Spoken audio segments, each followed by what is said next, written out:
This is about 7 million liters of port that we have here aging at the cellar. As I said, it's not everything, it's the majority, because there's also a big part of the cellar where we have all of the bottles basically aging. So the commercial cellar of the company.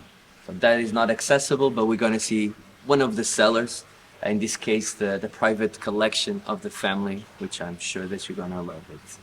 But so, basically, we just stopped here because we have this beautiful overview of the cellar, which was built in 1819. So since that time, all of the Graham's wines have been aging right here. The oldest, it's from 1882. That's still here. That's still here, exactly. It's not much left. To be more precise, 2 barrels, and I'm actually looking at them. We're gonna pass by them and gonna look at them actually closely because it's a very special wine for many different reasons. Not only because the wine is incredible, but because what it represents. Because this wine was actually bought by the first element of the family. So these 2 barrels of port date back, as I said, to 1882. So one of the barrels was bottled and you can still find it in our shop. So if you're feeling, I don't know, feel like you should, I will advise you to go for it, obviously. So these are incredible wines. Not only they taste great, these are wines that tell much more of a story, because it's impossible not for your mind to wonder when you're drinking a wine like this and try to figure like what was going on in the world at that time, how the world was, and now like this wine is in front of me. It's, for me, I mean, I feel like it's a really, really special thing. Not many things in the world can do that, and wine is still one of those that can. His name was Andrew James Symington, and was actually the first Symington to decide to come to Portugal. They were originally from Scotland, from Glasgow to be more precise. When he arrived at that time in 1882. He worked for a while as an accountant, which eventually he started to work closer to the business of port, but in different companies. To be more precise, again, Wars and Dow were the 2 first companies that he worked on. But he decided to buy a few barrels from its arrival time. So that's how we still have some nowadays, because he bought a few barrels at the beginning, and the family's been capping them very closely. And in 2014, they went with the bottling of one of those barrels. So nowadays we have just 2, because one of the other 4 barrels was used just to refill these 2 that we have left. And now it's a decision from the next generations. It might be bottled in 2025, but it might also be bottled in 2080. We never know. It's it's a decision for the next generations of the family. What we really want, again, is to either expose the wine to oxidation or not. And that's the difference in size once more. So, red ports, you have 2 big families. You have the Ruby ports and the Tawny ports. For the Rubies, what we are looking forward to is to keep a youthful style. Flavors that are much more primary, flavors that come from the grape varieties. So to protect those wines from oxidation and retaining those youthful flavors, we use bigger vats, because we are reducing the surface of contact between the wine and the oak. So by not having that much oxidation, we can retain the deeper color, again, those primary berry, blackberry flavors, and still a fairly good structure, still find tannin in these wines. Of course, depending on what we are trying to create in terms of subcategories of rubies, we might keep it just for 1 year or 2, or you can keep it for 6 years, although there is just one that does it, which is the late bottle vintage. And they can either be blended with different years to keep a consistency in style, or they can be only of 1 year. The majority of the production will be wines without a year, mixes of different wines. But for the tawnies, we actually want the opposite. Tawnies, we want to remove completely those fruity, youthful flavors and replace them with tertiary flavors, flavors that come from aging. And that's why we use smaller casks. So we are increasing the surface of contact, much more air goes through the pores of the oak, the grain of the oak, and that way what you're gonna have is, instead of having like a fresh plum flavor, you might start to feel like a prune flavor. You start to get raisins, you start to get walnuts, almonds, spices like cinnamon, clove. It's like beautiful, especially when these wines reach ages like a 1940, when you get this very, very intense, nutty and spicy flavors. And the color tends to get lighter over the times. Lighter, I would say, not as deep dark color as you see at Ruby, because once they achieve like 30 to 40 years, the colors actually start to become darker again. This time, not like a dark red, it's more like a dark brown, almost like a cola-like color. And that is, of course, due to the caramelization of sugars and also the amount of wines that we are concentrating in the same barrel. Why is that? Because as these wines keep aging, we always lose some through evaporation. And that amount of wine that we lose through evaporation, we have to replace. So we keep topping up these barrels over the years. So eventually you are concentrating a lot and a lot of wine at the same barrel.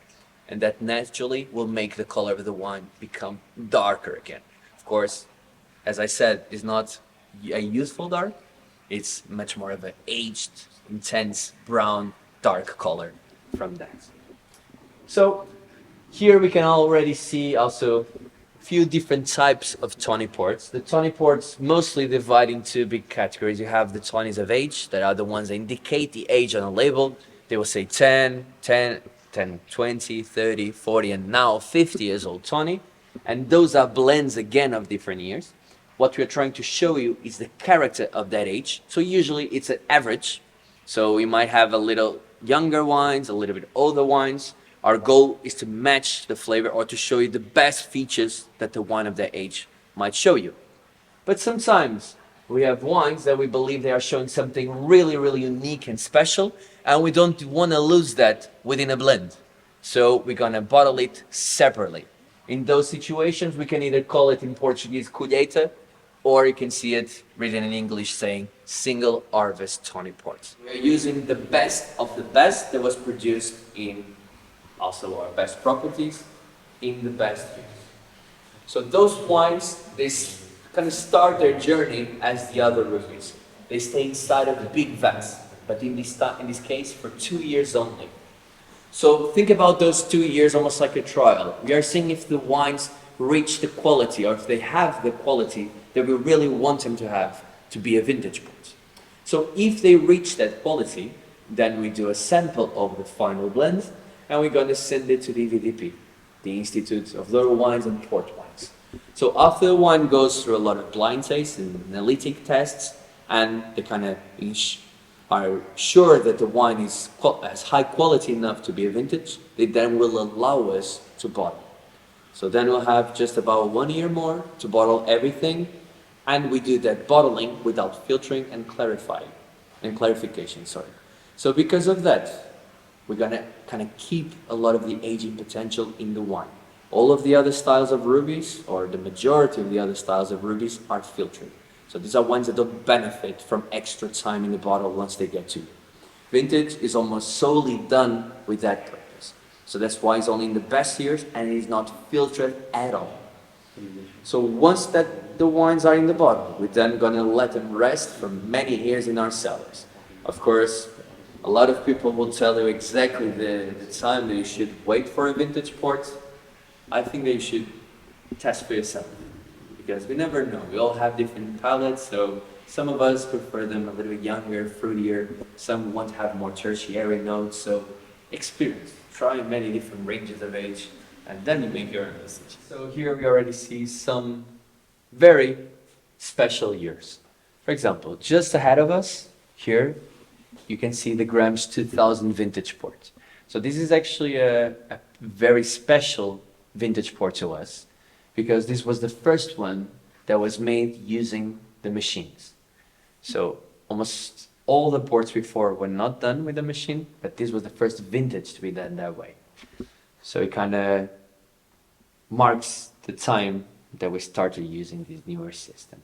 Of course, turned out so well that we continue using it afterwards. And there you can also see this distinction that we make in vintage ports that we call the classic vintages. You may heard already, like these happen 3 times in a decade. So the classic vintages is these 3 years in a decade that we select to being the best of the best.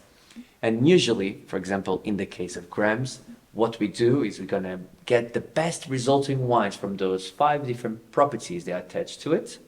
And we create almost this super wine with those grapes, with those wines. And that's why you will always only see the name of the brand and the vintage year. That's because, again, since you're using more than grapes from one property, you can't say that it's just for one. That's why you always see brand and year.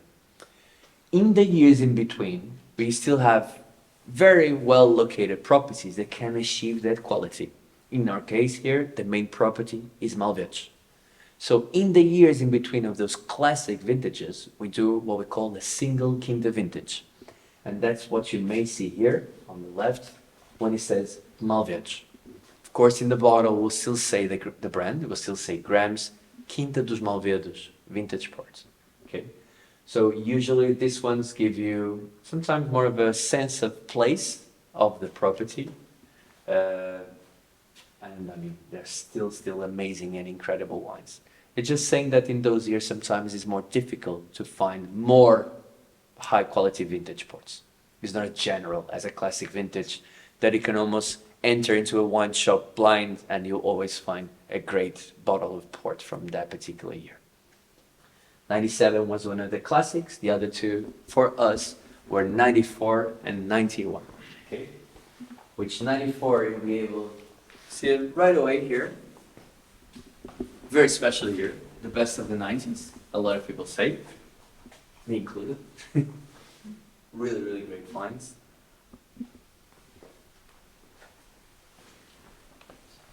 Then we have the 80s. Here you have all the classics just in front of you, the 80, the 83, and the 85. Then we go a little bit later, not later, earlier, and we go with the 1977. And it gets older. 75, 1970, which again is a very special vintage.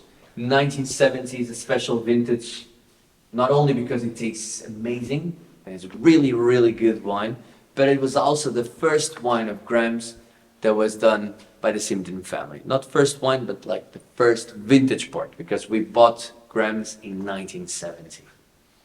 Pretty brave, and it turned out very well. Here, one of the legendary vintages, 1963. So a really, really, really special year. Everyone that likes sport knows about this year because it's so, so great. Because I don't know if you noticed, but it's also a very particular choice of soil within this cellar.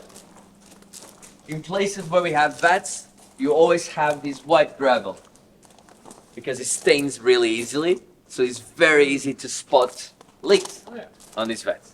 And I'm sure that you already spot a few. So it's okay. Again, we've been testing them, so we know exactly what is going on. And the other type of soil that you find is usually closer to the cats, and it's sand. And sand, it's a way to, again, keep moisture of the building and also help it to cool it down. Because in summer, even here, it becomes a little bit warmer, so we need to bring down the temperature. So we still use a lot of these old methods that they just work. Then we have like eye roofs, just so they work as a heat trap. So everything here is meant to keep these wines in top shape.